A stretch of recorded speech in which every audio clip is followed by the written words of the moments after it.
बहन श्री माया बजाज जी, श्री हरदयाल जी वर्मा जी, श्री हनुमान सिंह जी राठौड़ साहब, आप सभी मंचस्थ उपस्थिति में आज पूरा सनातन संस्कृति के सभी भाई बंधु बहनों के सानिध्य में हमारे संविधान के दाता भीमराव अंबेडकर साहब, जो हमारे पूरे भारतवर्ष के आदर्श अलौकिक दिव्य महापुरुष के स्मृति में आज हम सभी लोग यहाँ पर विद्यमान हैं।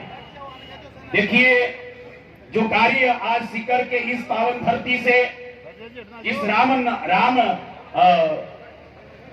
रामलीला मंच से जो आगाज और जिस चेतना को लेकर पूज्यपाद श्री ओमदास जी महाराज जी के संकल्प के अनुसार यह कार्यक्रम आज यहाँ पर होने जा रहा है, ये आज वर्तमान समय में पूरे भारतीय सनातन संस्कृति के हम सब के लिए एक नया प्रेरणादायी और हमारा दिशा और दशा परिवर्तन करने का एक अलौकिक दिव्य यह कार्यक्रम रहेगा।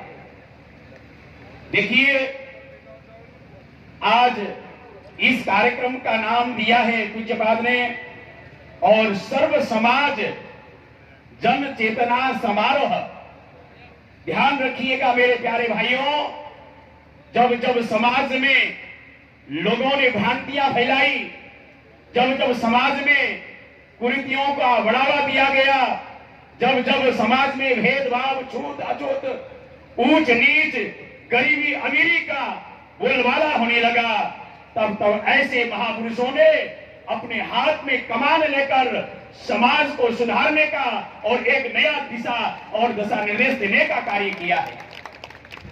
मेरे प्यारे सज्जनों, आज तक हमने, बुरा मत मानिएगा, आज इस मंच से कहने के लिए मजबूर हैं, एक संत सन होने के नाते हमने अलग अलग समाज का बड़े बड़े कार्यक्रमों को देखा है। किसी समाज के कार्यक्रम में लाखों लोग पहुंचे हैं। आज पुराने समाज का कार्यक्रम है, पंचायत है, वहां लाखों लोगों का भीड़ है। हमारे मीडिया भाई बंधुओं ने बताया है समाज, पर मेरे प्यारे, यह किसी एक समाज नहीं, जब जब इस भारत में अलग अलग समाज का झंडा अलग अलग लोगों के हाथ में निकला, तब तक हमारा भारत बटा और खंड खंड भारत हुआ, वो अखंड भारत। आज भारत में अगर जरूरत है तो सर्व समाज के लोग एक होकर, हमारे महापुरुषों ने नारा दिया, जाति पाति पूछे नहीं कोई, हरि को भजे सो हरि को होई। हमारे भारतीय संस्कृति में आप इतिहास को पढ़िए, हम आपको लोग भ्रमित करने में लगे हुए हैं, षड्यंत्र के द्वारा हमें आपस में लड़ाने के लिए।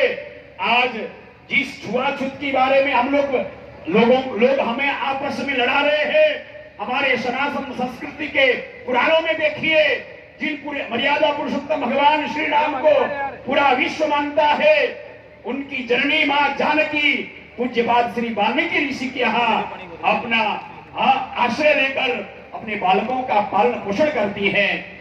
वो सनातन संस्कृति है। मर्यादा पुरुषोत्तम भगवान सभी की आकृतियां में जाकर उनकी जूठा पैर खाकर ये भाव प्रकट न करना चाहते हैं कि हम सनातन संस्कृति वाले हैं, हमारे यहाँ कोई भेदभाव नहीं, यहाँ तो केवल प्रेम का भाषा समझा जाता है। वो भारत है, वो सनातन संस्कृति है, वो सनातनीय हम लोग हैं, जहाँ पर केवल प्रेम का भाषा सिखाया जाता है, प्रेम पढ़ाया जाता है। मैं एक दिन अथर्ववेद में देख रहा था, वहां लिखा है, वेद व्यास भगवान ने, साक्षात वेद नारायण का वाणी है, वहां लिखा क्या है, सनातनस्तुम सर्वम भ्रातरो वयम। सनातन में सभी भाई हैं, को ज्येष्ठा को कनिष्ठा, कौन बड़ा कौन छोटा, भ्रातरो वयम, सभी भाई भाई है। यहाँ पर न कोई छोटा है न कोई बड़ा है। भगवान श्री कृष्ण गीता में कहते हैं, सना हे अर्जुन सनातनस्त्वहम सर्वे जीवस्य वयम। तू सनातन है, मैं सनातन हूं। इस धरती में जन्म लेने वाला हर एक मनुष्य हर एक प्राणी सनातन यह है, फिर हम लोग आपस में क्यों लड़ रहे हैं? ध्यान रखिएगा, आज इस पीड़ा को ये जो भ्रांतियां समाज में फैला रहे हैं, इस सबक को एक कर अगर कोई कर सकता है तो हमारे संत ऋषि महापुरुष ही हम सबको एक स्थान पर बिठाकर एक सूत्र में बांधने का काम कर सकता है।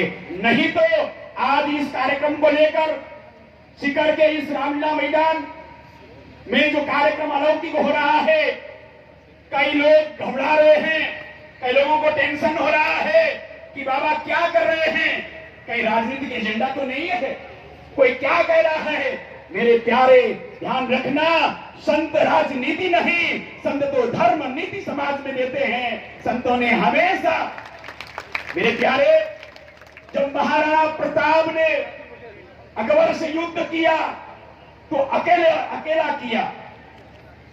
उस समय में क्या आसपास के पड़ोसी राजा नहीं थे? उन्होंने उनका साथ क्यों नहीं दिया?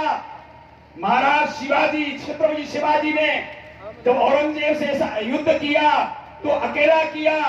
उस समय के आसपास के पड़ोसी राजाओं ने उनका साथ क्यों नहीं दिया? चंद्रगुप्त मौर्य जी ने जब युद्ध किया तो अकेला किया। क्यों किया? क्यों?